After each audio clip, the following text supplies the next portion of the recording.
Hello and welcome to the Midweek Mashed Tattie Sportscast. This is MMA Mash, the weekly mixed martial arts roundup that features all the latest news and reviews from the UFC, One Championship, Bellator, PFL, and so much more. My name is, of course, Mick, and as always, I'm joined at cage side by the man that's more question than answer. It's Mr. Paul Kerr. Yo! And the ever controversial, it's Mr. Harvey A. Smith. Yeah, buddy. Yeehaw. Oh, quite a lot to talk about this week, Trips. Are you up for it? Sure I am. Born ready. Born ready. To talk about what I've seen. Outstanding. Which probably isn't as much as what you've seen. Ready like Freddy. Just a very quick look forward. We are going to be talking boxing, both of the pillow-sized gloves and bare knuckle variety. We're going to have a look at PFL Playoffs 3. We've got UFC 278 to talk about. And then we're looking ahead to One Championship's big debut on Amazon Prime for the US and Canada. So, without further ado, let's get it on. Right, first up, boxing for a wee rare treat.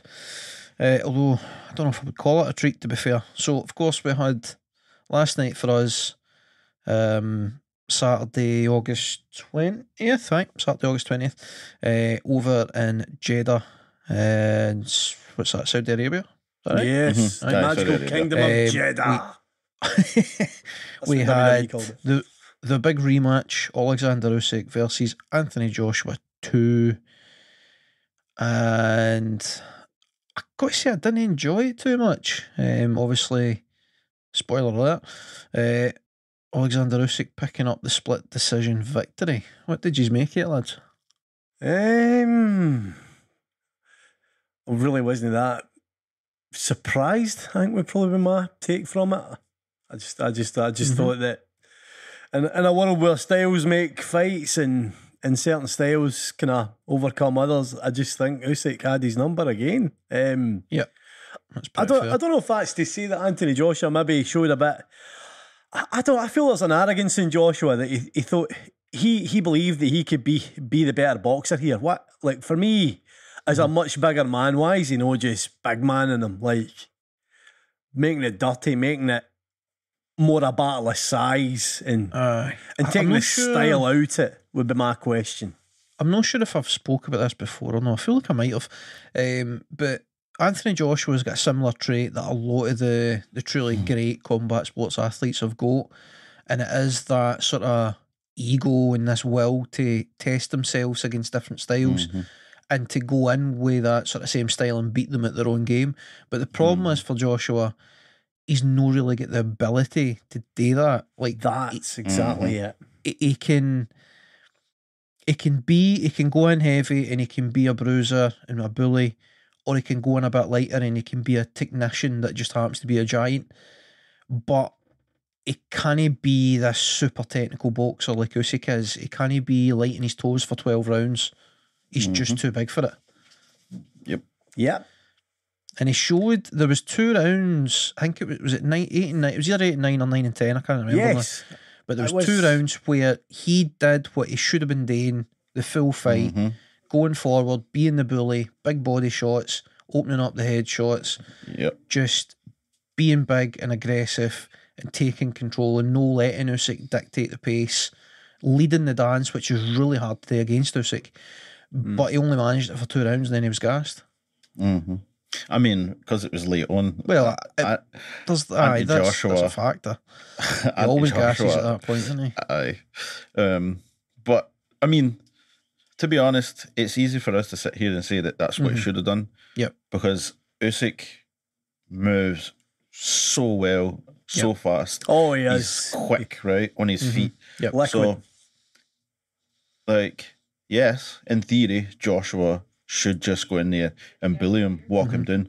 However, it's not always got to happen.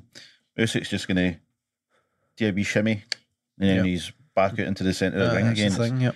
You're like, oh shit. So, like, yeah, in those 2 rounds, like, oh man, I was like, yes, this is what you need to do. Just keep smashing them with these body shots, open up the head, do your thing. you'll get the stoppage, but just couldn't do it. Yeah. And you have spoke about that before, Michael, about how Joshua has that. He wants to beat you to your own style. Which, I mean, if you're at the very top, you want to beat somebody who is at the very top of their own game. Whatever. I mean, to me, it should be just win by any means. Like, well, I mean, your own strengths. Aye, that's what I would say, Harvey. Surely that's what it comes down to. Is you win at all costs to be the best. Aye. Yep. I mean, it's a bit of arrogance, yes, but I mean, I suppose to be the very best, you have to have a bit of arrogance. Aye, it just wasn't. I don't know. Just wasn't on the cards, man. I just think tactically he got it wrong. I think although so. He started pretty strong. You know, first he won. I'd argue he won 2 of the first 4 or 5 rounds. Like he did start strong, and then the 2 rounds where he really showed the potential later on in the fight.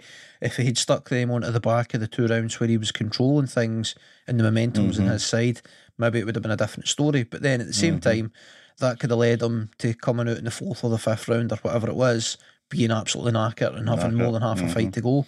That would have been a bloody disaster, because then he would be at risk of getting stopped, because Usyk would just have turned the screw. So I don't know what the right answer is. Like, I'm no a purist. I'm no an expert in boxing. It's not for me to really judge. But as a fan, I didn't enjoy it, and I felt like Anthony Joshua just didn't get he made massive improvements for the first fight. He had a better approach, but he just didn't get the game plan right yet. Yeah, I feel like even they fight each other enough times, eventually Anthony Joshua beats him. But nobody's paying to see the 6th, 7th, 8th time, you know what I mean? I was going to say, is Usyk going to want to fight him that many times? Like, I know. No. It's funny. I mean, do you know, during the fight, I think there was like 2 rounds where even the commentators and stuff, they were saying they were Usyk's rounds, and I was like, I don't know if they are Usyk's rounds, because Usyk was just doing the old, like the old amateur boxing, like you're scoring points, touching him. Aye, touching his gloves. I'm like they're like, oh yeah, he's hitting him with his headshot. I'm like, no, there's no power in him. He's literally just making contact with the gloves. Yep. I'm like, is that really? Should that be scoring points? Like, you know what I mean? An amateur, but pro, like, I think on paper the fight was a lot closer than what it seemed, because when you're watching it, it just seemed like, other than the few times where Joshua landed a big punch or he managed to put together a good round, a strong round for him where he's controlling things, outside of the moments, like, he couldn't keep up with the pace of Usyk. Usyk was, although he was moving backwards a lot of the time, he was leading the dance from the back foot. He was in control where that fight was happening, and he was touching him. But even in rounds where seemingly Usyk's dominating, Joshua's still landing 1 or 2 body shots. He's still landing 1 or 2 big headshots. The power and precision for Joshua on paper, and in the eyes of a judge, could beat the volume and movement of Usyk. And also, like, just some judges, for whatever reason, seem to really favour a guy that's moving forward. Whether it's lack of education or lack of care, I don't know, but that does still happen from time to time, where even though the guy in the back foot's very much in control, just simply because the other guy's moving forwards most of the time, a judge will lean towards them. So the scores were 115 to 113, 116 to 112 in Usyk's favour, and then 113, 115 for Joshua.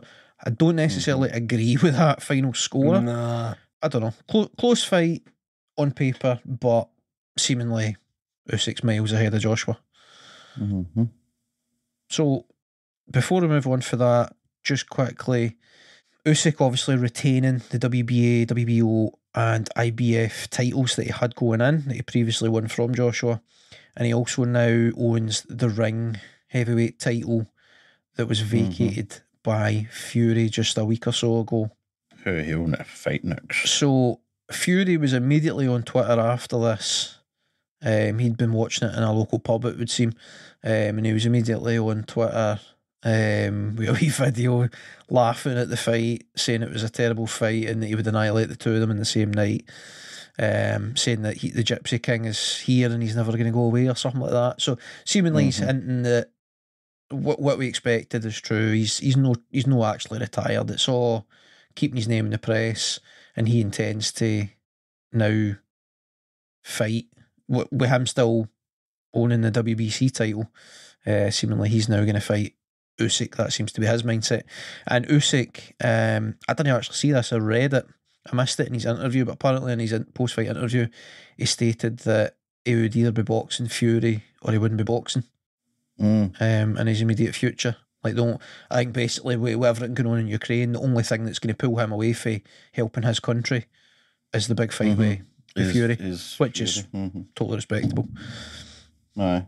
Potentially a sort of interesting future in the heavyweight division of boxing. Obviously Wilder, as I mentioned to you guys in the chat, Wilder due to come back in October, I believe it is, October 15th in my head, I don't know if that's right or not. He's fighting some guy that's an up-and-comer, supposedly. And obviously we don't know what's happening with Joshua, so potentially we could be 6 months away from a massive title fight between Fury and Usyk, and potential title eliminator between Anthony Joshua and Deontay Wilder, depending on how the cards fall. So, just before we hit MMA, just a quick mention on BKFC London, Bare Knuckle Fighting Championships. It was a crossover fight. Michael Venom Page, MVP, coming over from Bellator MMA and stepping in to fight in the main event against Mike Perry, former UFC fighter. I don't suppose either of you have checked this out. I saw the result and saw the kind of... I didn't realise that was a thing. Just to quickly sidebar into the kind of technicalities of it, where they do a 6th round in BKFC if there isn't a clear winner. Yeah. Quite like that, I've got to say. I don't know the exact sort of terms and conditions of that. I know, me neither. Me neither. However, it would seem that it is...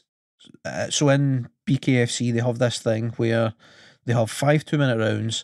If it's a draw after the 5 rounds, there's an option for a sudden death 6th round, and then the fight is purely scored on that 6th round, if that's the case. I don't know if like everybody has to be in agreement or if it's purely at like commissioner's discretion or how it works. I don't know exactly. This is only the 2nd time that it's happened in the company's history. The first one was that Good John, that crazy guy. your man with the OnlyFans. Tyler, is it? Tyler Good John. Goodjohn. Aye. He was fighting a buddy, his first or second fight for BKFC, and it ended up, it was a draw after the 5 and it went to the 6th round and he won. So it was a strong start for MVP, landed some big punches. Mike Perry caught him in, I think, the 2nd round, first or the 2nd round, I can't remember. I want to say the 2nd round. He caught MVP with an overhand right just as MVP was about to explode forward. So MVP's momentum took him into the punch and it dropped him for a second. He dropped his knee. So that was ruled a knockdown, which ultimately is what's led to a draw. So obviously that's like an automatic 10-8 with a knockdown there. Yep. So I think that round would have been a 9-8 because it was like MVP's round. So it's led us to a draw. So as I say, like MVP started very strong, landed good shots. Mike Perry came back into it as the fight went on, but MVP was still landing the better shots throughout. Perry was just landing more as he kind of got more aggressive and stuff through the fight. Ultimately ruled a draw after the 5, goes to the 6th round. By that point, MVP's burst, he's knackered. He can't explode quite as well. His eyes are swelling and stuff, so he can't see as well. Mike Perry's able to use his aggression and heart, I suppose, to battle through and take the decision after the sudden death 6th round.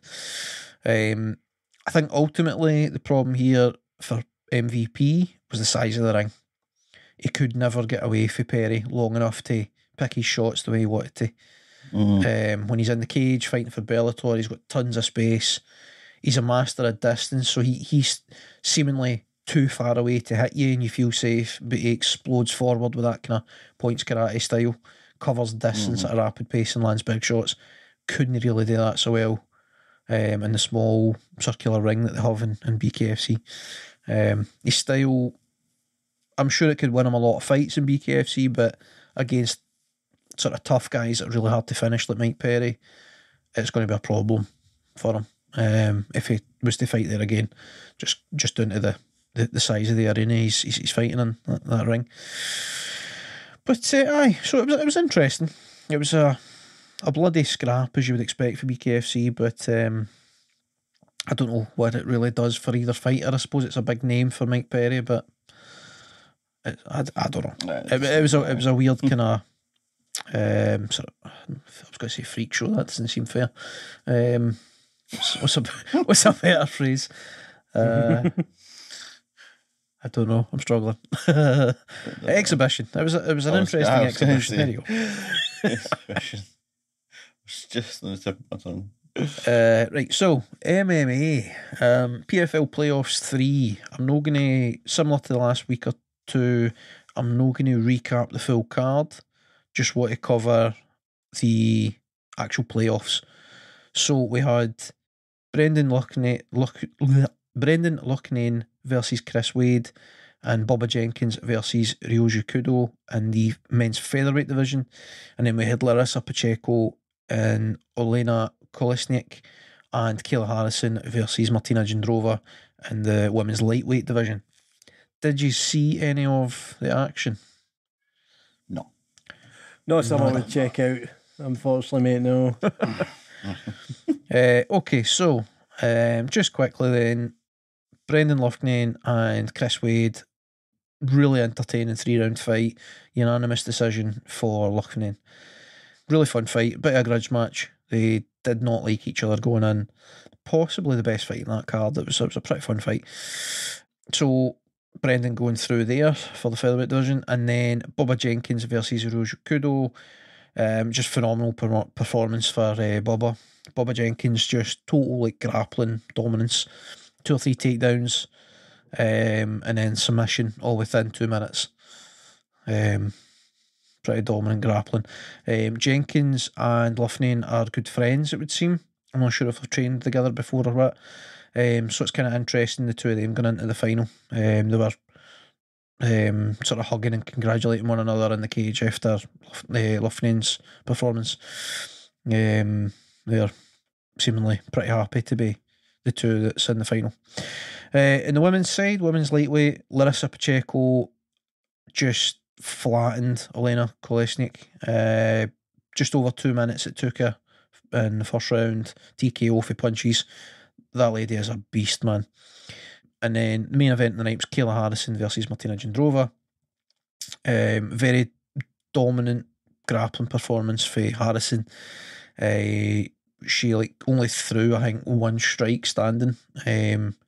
She took her down fairly quickly, and then just over 3 minutes, she got an arm triangle choke submission win.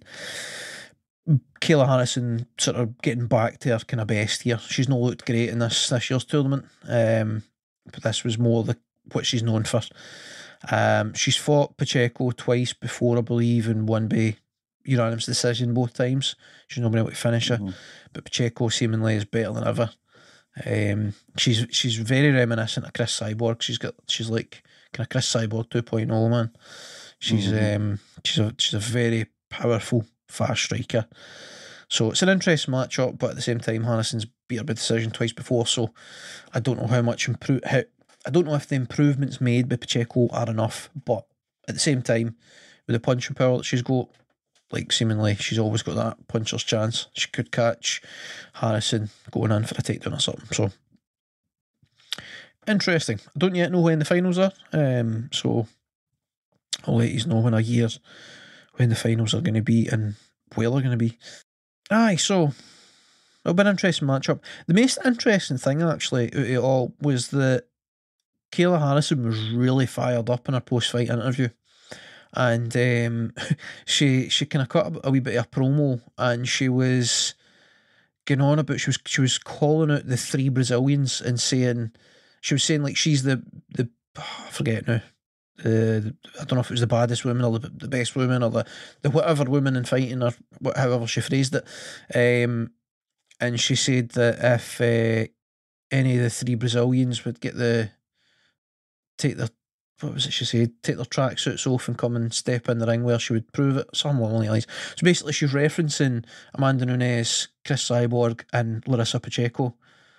They're the 3 Brazilians that she's kind of like, they're the kind of the biggest threats to her, as it were. And I guess in her mind, all 3 of them's dodging her. Pacheco can't dodge her now, even if she was, because they're going to meet in the finals.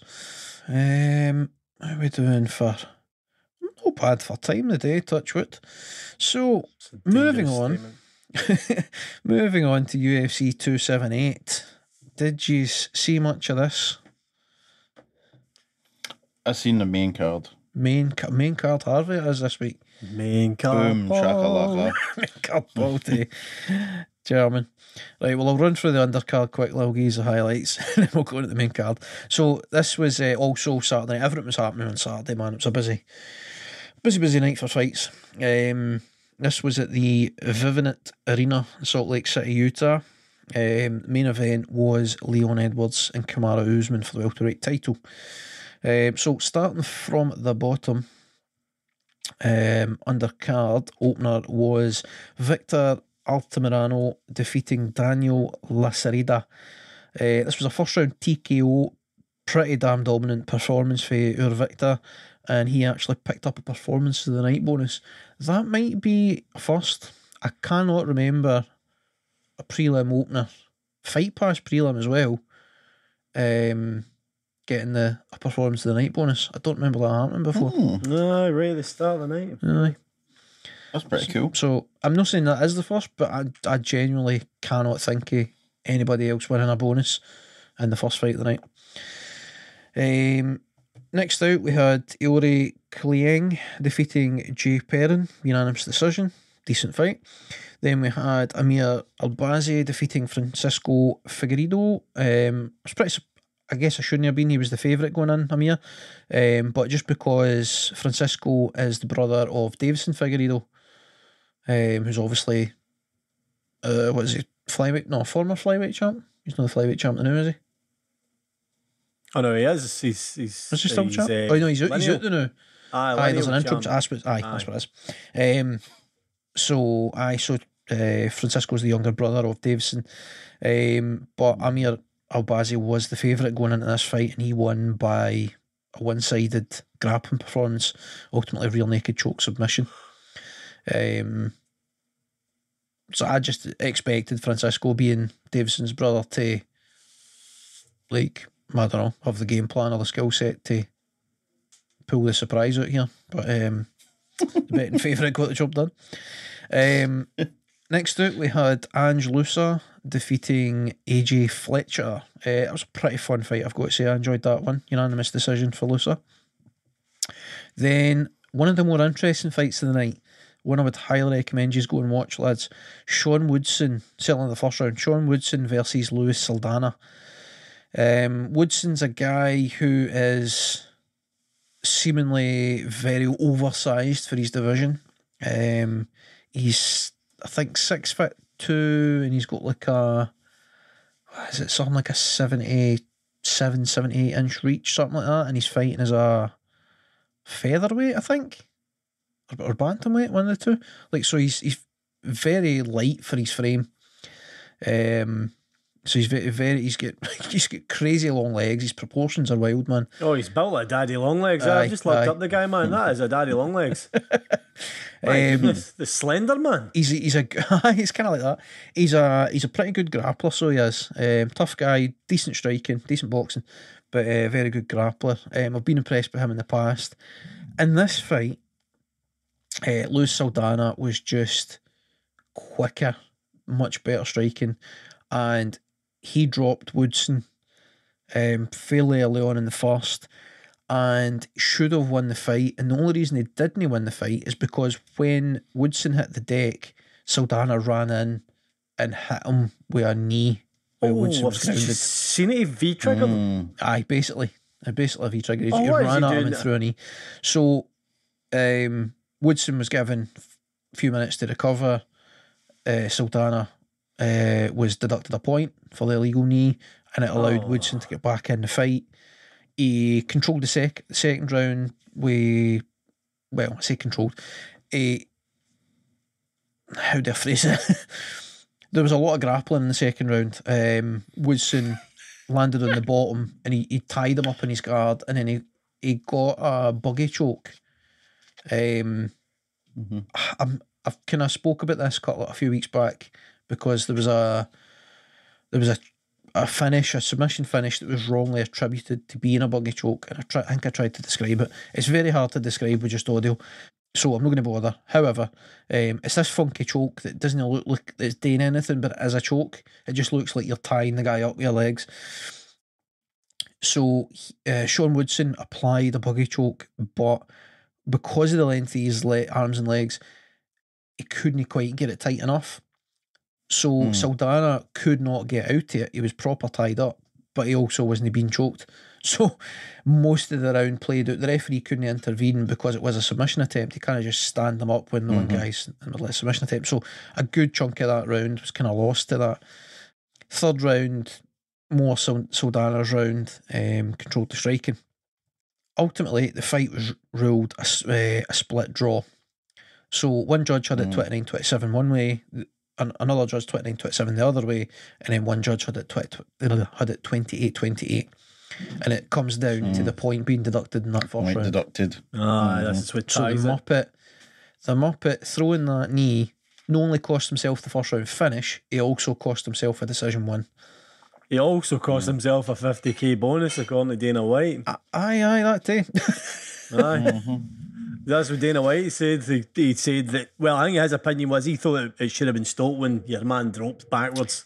Yes. However, it's why you showboating before the fight's done. Like, you've cost yourself money. Yep. Which, I mean, so lesson to be there was a check left hook, I believe it was, early that dropped Woodson. And Saldana, rather than going for the finish then, backed off and was jumping about and doing different things, showboating, and he let Woodson back up. So there was then a couple of exchanges, and then he dropped Woodson, I think with a straight punch that time. And again, he was stepping back, but then he decided to engage, and he ran in and hit the knee while Woodson was grounded, and just ruined it for himself. So absolutely really numpty. Silly, he's a young lad. He's a young lad, so he's still learning, I guess. He's not quite got the maturity and experience, but no great. He's going to need to wisen up going forward. Yeah. So anyway, moving on. Next up, we had Jared Gordon defeating Leonardo Santos, and what was a fairly fun scrap, I've got to say. Somewhat one-sided, 30-27 across the board for Gordon, unanimous decision. Then the final fight in the undercard, Marcin Tybura defeating Alexander Romanov. Romanov, a guy that does not make sense. He was coming in undefeated. He looks somewhat similar to Tybura. Like, he's a guy that's kind of 6'3", a bit soft in the belly. Doesn't really look like an athlete, but he is a phenomenal athlete. He's fast, he's light on his feet, he's explosive, super agile, and he's just a phenomenal wrestler. And he dominated the grappling for large chunks of this fight, but yet somehow Tybura picked up a decision, and quite honestly, I don't know how. One judge had it a draw, and then the other two had it 29-28 for Tybura somehow. I'd have to go back and watch it to figure out how. Really? As bad as that? Aye. For me, it was Romanov easily took the first, and I think the second. I think there was an argument for Tybura in the third, I want to say. Or I might have the second and the third round the wrong way. But either way, I can't understand how Tybura's won 2 rounds. One of the things. It happens. It's the way the news goes. So, main card. Harvey and Paul may now re-enter the chat. Main card opener. The man of the year so far, potentially. Tyson Pedro picking up a big win over Harry Hunsucker. Tyson Pedro's a guy that was out through injury and through travel and everything else, was out for 3 or 4 years. Came back with a bang a couple of months ago, and again another big first round TKO here against Harry Hunsucker.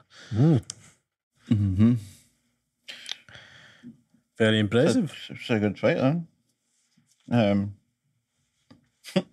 Harry Hunsucker needs to change his name. That's a great old dust off as the man took care of Harry Hunsucker of the German. You can just hear it with the music in it. 1940s style reporting. Front kick to the body was a cracker, man. Just folded his ass up, man. That was it, man. Aye. That was it. Oof. End of the story. When he Could have stopped the fight right there. Oh, he was done. He was done. He could have stood still after that kicking. The ref would have called him, man. But, like a professional, he pushed on and made sure. Aye. Yes. Lesson right there. Aye. Indeed. And did it legally as well. Aye. Did it legally. Are you watching Luis Saldana? That's how you make money. So he was watching in the back and I'll not be doing that. That's where I went wrong. he would have been getting a bloody shouting for his coaches in the back. Oh, what, man?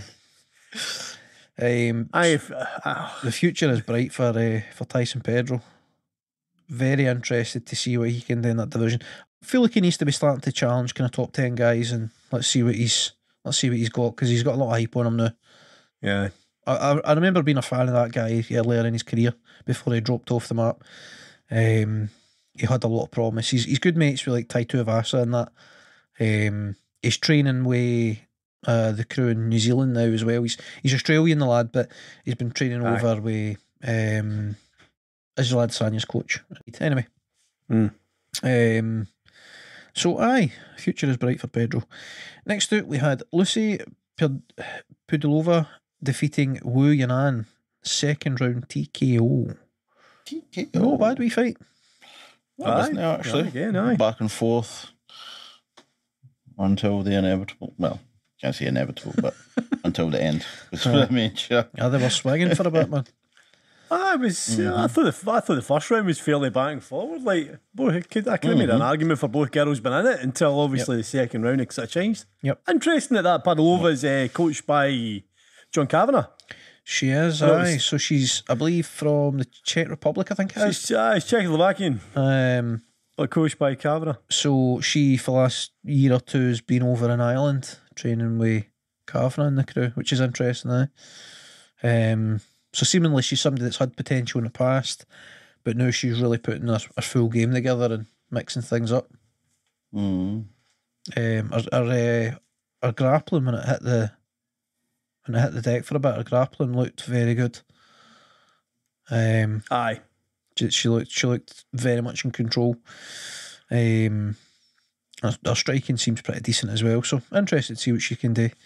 I think she got Yanan's back, didn't she? And just it was like a fighting for arm kind of position for a good wee while. Like she was definitely dominating. Like, and then it was brutal ground and pound. So eventually she moved from the back into the mount. She just postured up and went nuts with elbows and stuff for the finish. So next out we had a legend and Jose Aldo versus Marib Devishvili. Not a bad fight. Interesting approach for Aldo. Kind of traditional Thai boxing style going on. Light in the front leg, a lot of checking. The leg kicks for Devishvili and leg kicks back for Aldo. Less boxing than normal. An interesting sort of stylistic approach. That's the word I'm trying to say. Because Devishvili is like, he's somebody that throws a lot of kicks. He likes a lot of spinning kicks and spinning elbows and stuff as well. So he's quite a hard guy to game plan in terms of striking. It was quite an interesting fight. Strong start for Aldo, and then as it went on, didn't he? Aye. I thought his output seemed to just die. Yeah, I'm not sure if it was in the second round. I don't know if it was just the strikes for Devishvili like slowly taking out on him, or if it was gas tank, or don't know what it was. Crowd were not happy by the end of it though. God, that was a sound anytime they booing. clinched and they were in the clinch for a while, they would start booing. There was a lot of that kind of clinching for the sake of clinching just to stop. Like, I felt like Aye, it's for there a was bit, really- There was quite a lot of takedown attempts for Devilish-Vili, and then they just aye, ended up in a clinch situation. just pinned into the against the fence. Like, Supposedly there But was quite a lot of Brazilian support in the audience, so I think the booing's Right. just them not being happy that Jose aye, Aldo's so, not getting the chance to strike. right, I So, see. I don't know. I thought it was Although just a lot of Jose Aldo fans.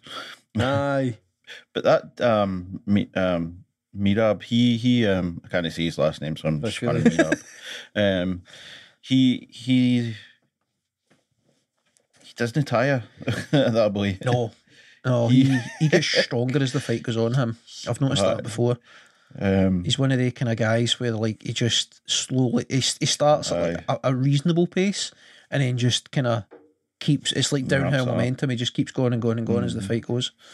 kind of Good luck constant. fighting him in a 5-rounder.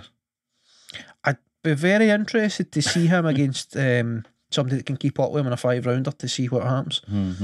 I'd be very interested to see that. Supposedly he's really good pals with Aljamain Sterling, Who is the champ? who is the He current is. champ, which Aye, is how does he that is work? very actually. odd.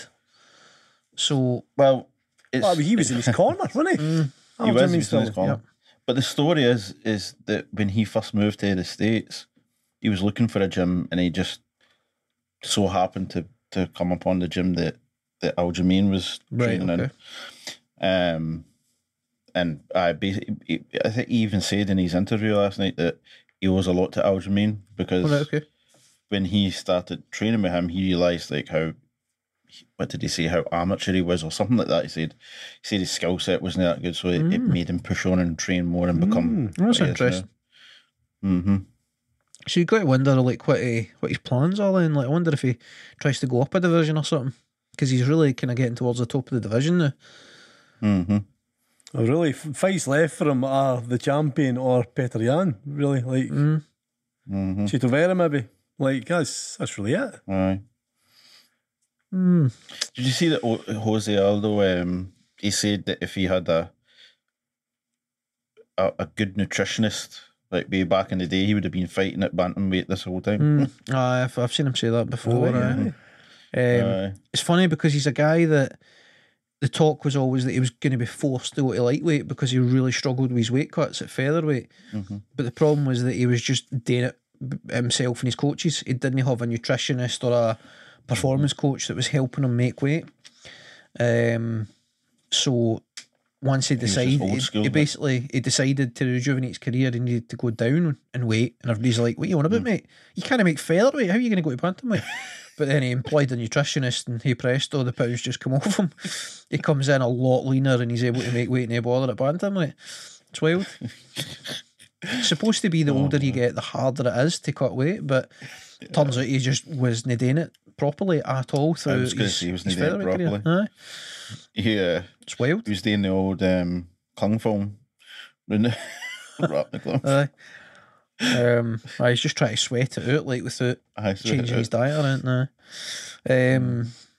It makes you wonder.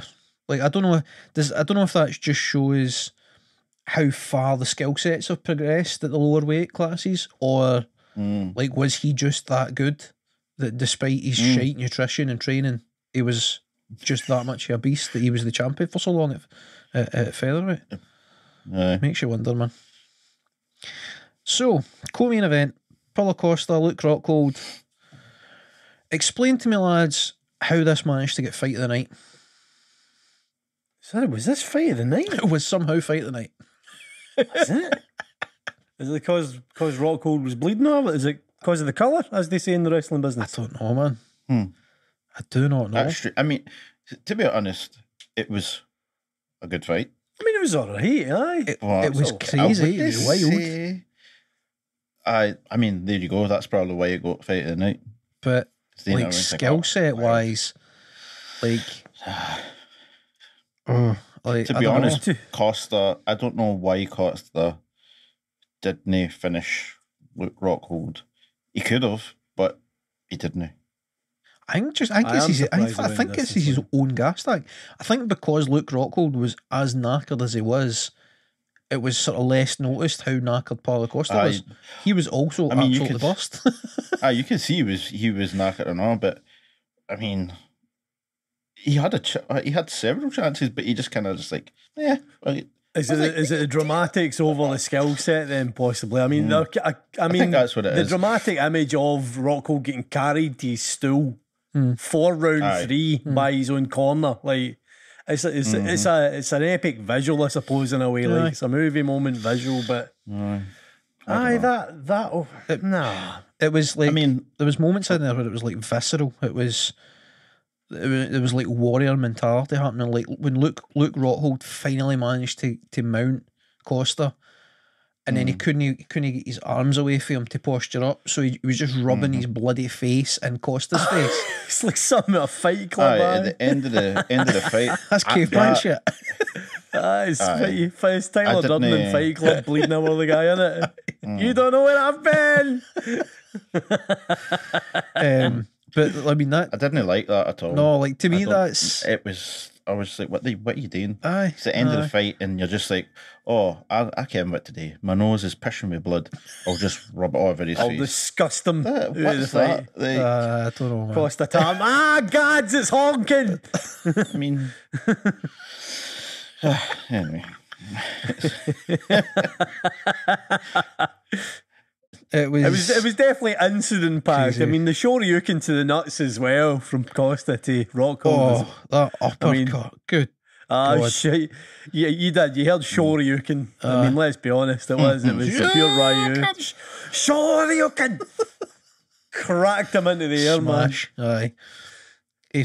He sent his nuts up to his nipples, man. He definitely did. It was horrible looking. How Luke Rockhold came back into that, I don't know. Like, he was knackered for the first round.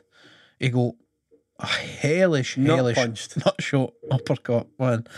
Like, and somehow the heart in him to just keep going, ridiculous. And somehow, like, even while he's knackered, landing big spinning kicks and massive straight rights and lefts. I don't know. Barely makes sense. I think in summation, definitely on the drama side, why it's fighting. It is worth noting that. So this was Utah. The altitude was very high here. They were talking about that to Leon Edwards in the post-fight conference about the altitude changing the kind of cardio. That would have been an impact on Costa and Rockhold being knackered there. They would have been suffering because of that, but even still. Not sure. Do you know if you're not used to the altitude, you get pished a lot quicker? Drinking at altitude. There you go. It's quality. I want to go and try it out just for. Let's go drink up the top of a hill. One of the many reasons it's not advised to drink when you're up a mountain. The top of a mountain.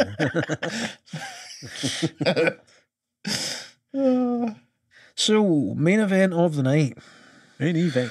I'm gonna try and not say too much about this, I think. Why? Because so Leon Edwards wins by Hail Mary, head kick knockout, fifth round, right?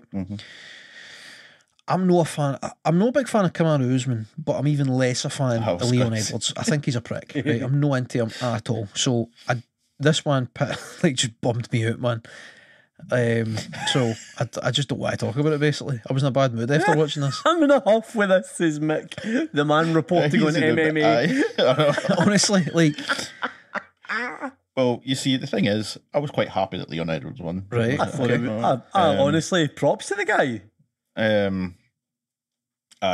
Usman, not really.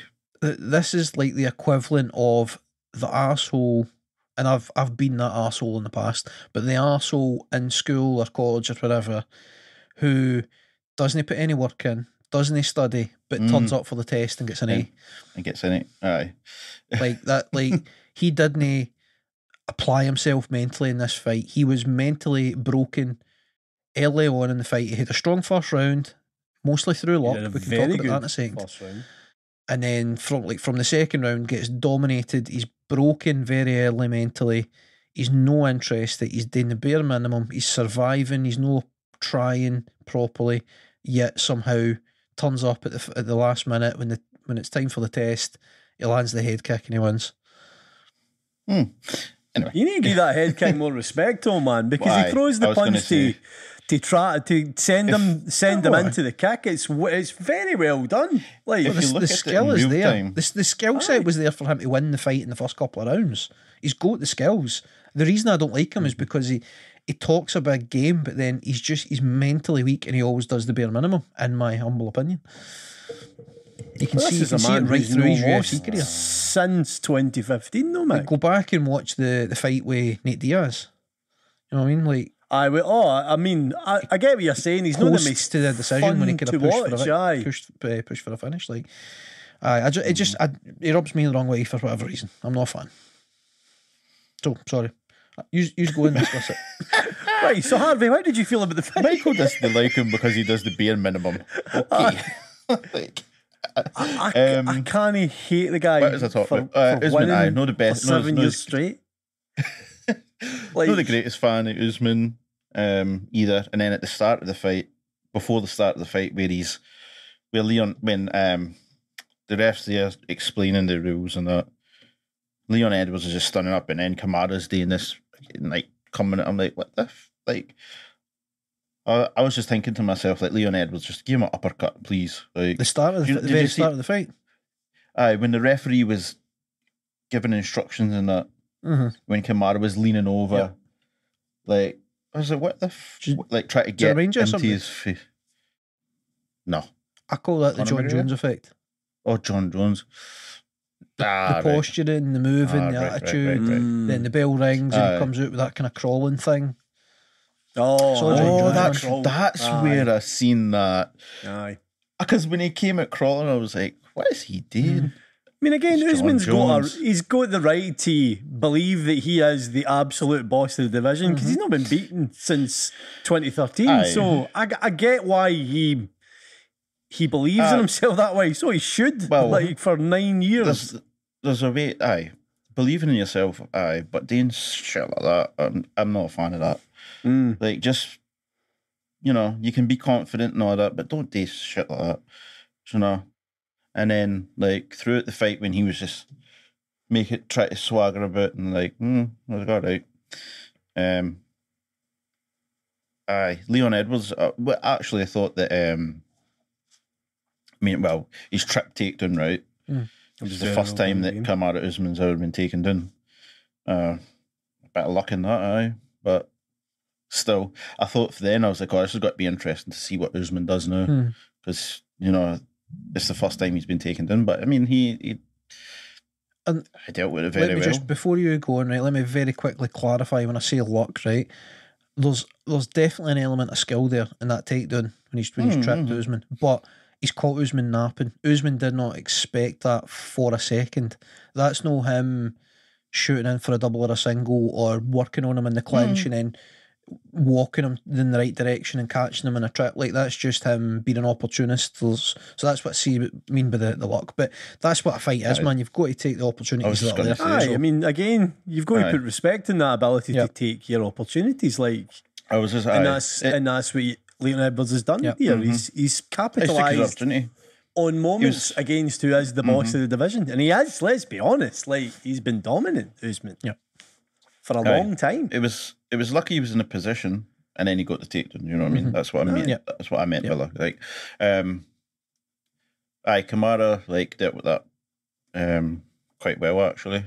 I thought, this could be a test now. Like, this could demoralise him because it's the first time, but didn't really.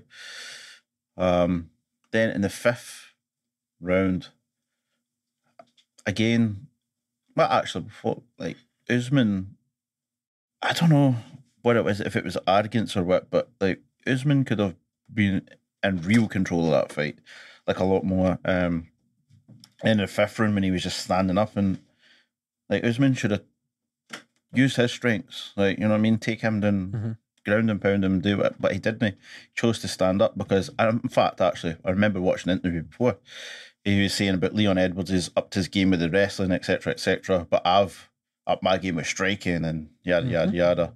So he was saying that I can stand with him, man, ultimately that's been his downfall. I mean, stood up with him, Leon Edwards, in real time. I was like, oh shit, how did he land that head kick? I didn't see that. He's thrown out the left straight. Aye. Until the replay, I seen the straight. I was like, oh, Usman's watching that hand. And then he just... honestly, I love the skill of that. See, going back to my analogy, right? That's something that he's done on the pads, don't know how many times, right? But it's something that's saved in the back of his brain for way back when, and somehow, when it's time for the test, he's able to just recall that without revising, like without putting the work in, seemingly. That's just it's just in there, and he pulled out that wee throw the left feint, up comes a high kick. It's frustrating. And, like, I mean, see if he'd been in there and done that in the first round, I'm like, holy shit, that man, like, I wasn't expecting that. He's completely surpassed my expectations. Well played. But instead he came in and he was broken mentally, like I say, like he wasn't into the fight. He was surviving round after round, and Usman's ego, like you say, Harvey, got the better of him, rather than him putting the pressure on and going for the finish and sticking to a really good game plan. He's thinking that he's dominant here. He's got other advantages. He's broke Edwards as he did, and he can do what he wants with him. And he left that opening, and he let Edwards have a chance in that fifth round. And Edwards, to his credit, he took the chance. But that's what all the great fighters steady. They have that. I'm saying all the great fighters have that in the back, like. It just comes to them naturally. They can just, there you go. Boom, and take it. Boom, boom. So, I mean, he's got a ways to go to be great, but he's still a very good fighter. He's got to be considered as a good fighter, aye. Oh, he's very high skilled. He's world class in terms of his skill set. Obviously. He's just not a champion for me. I mean, look at his wins over the past few years. Like it's not been an easy path. Oh no, certainly. I mean, you can say about how he wins, but he wins. Like, you can't argue with the fact that he wins fights. And he's very highly skilled and very, very much improved as well. To his credit, he has improved a lot of his weaknesses. He's a well-rounded fighter. It's what he's always been, is unfashionable, I think, is the problem for him. Like, he is an unfashionable fighter, and I think that's always a thing that he'll carry with him. Like, I mean, imagine immediately following this as a rematch, because Usman, as you say, is comfortably winning that fight, and Usman could have, as you both say, have fought it in his terms and seen out the end of the fight. It's funny that we come back into this in terms of theme of arrogance of a fighter. Like, we started talking about Andy Joshua, who loses a fight because he won't use his own strengths. And we finish here on Kamaru Usman, who could have smothered him and rolled about the floor with him quite comfortably and seen that out, but he chooses to believe that he is Mr. Boxer Man and whack one wee feint and a beautiful kick later, and he doesn't know whether it's bum or breakfast time, lads. Like, Aye. They'll definitely have a rematch, because Usman said, I don't know why you would say this. I think I would never have said, but I think if I'm getting interviewed, I would say I'm winning. I would never say. Did he say? Oh, sorry. He said he's the content. He said if Edwards would have to beat him twice to be the champion. All right. I'm like, no, but anyway. It's an interesting way to put it. I can reading between the lines, see where like, he's coming it was a lucky victory, so it would be a trilogy, and it would be a decisive kind of fight. Oh no, this was before the fight. Oh, before the fight, you said it, right? So purely because he had a victory over him previously, he's seen that he would have to beat him twice. Aye. Yeah, that's weird. So, anyway, but so it would seem that the rubber match definitely is going to be next. Yeah. Who was it? Somebody was saying on commentary. Obviously, they were saying that Leon Edwards has upped his wrestling game, but he'll never beat the same level as Usman. Daniel Cormier was DC talking because Usman's been for about 5 or whatever, and then the counter argument was that Usman will never be as technically gifted as a striker as Edwards, because Edwards is, you know, from whenever. Is when you know that, it's like, that's interesting. Like, it's a style matchup, isn't it? It's the modern equivalent of striker versus grappler. Like, both of them have really put a lot of work into the thing that they're no naturally good at, the thing that they've been doing forever. But when it really boils down to it, it is a striker. What's that? Striker. It's a striker who can grapple versus a grappler who can strike. You can strike, aye. They both have their skill sets. Both of them at times try to lean into the opposite of their strength. They try, you know what I mean? To prove something to themselves or whatever. But I laughed when Edwards tried a a double leg takedown. It just looked like a wee Wayne. Usman was just like, hello. It's like, nah, mate, you can't do that. You know, you've got to set it up in a different way if you're going to try and take down somebody like Usman. Yeah. Because it was straight, just like he was standing up and he was like, again, just double leg. Like, nah, that's not how that works. Oh, boy. He pressed the wrong button in that moment. That's not what he meant to do. Oh, man. But I'd definitely be very interested to see how Usman approaches the rematch, because I'm sure that will be the next fit. It will be a rematch. Yeah. I'm sure of rematches are always very interesting, just as it is. Like, this was a rematch, and it was interesting to see who's improved more, to see what the game plan's going to be. So then to do it as a rubber match, as a trilogy fight, and now the title's changed hands, and there's that extra drama to it and stuff. So now it's going to be very interesting. So if nothing else, they've created a big money-making opportunity for themselves. Aye. Absolutely. Yep. Moving on, quick look ahead to next week before we finish up. So it's a week off for everybody bar one championship pretty much next week. And it's the big one for one. They're calling it One on Prime Video 1. It really rolls off the tongue, Aye. that. Nice. It's a big deal for one championship. A really big deal. This is them sort of making their case that they're worth watching to the American audience primarily. That's what it's all about. So they're putting it on at odd hours to suit the Americans. So it'll be on prime time on Amazon, on Prime Video. And they've got some big fights on the card. I'm very much looking forward to it. So just a couple of the fights. I'm not going to run through the full card. You've got an Grand Prix, Flyweight Muay Thai World Grand Prix alternate bout. You've got Amir Nasiri versus Jonathan Haggerty. Jonathan Haggerty we've spoke about a couple of times, Thai boxer for England. He's always in fun fights, and Nasiri's phenomenal as well, so that's a really interesting matchup.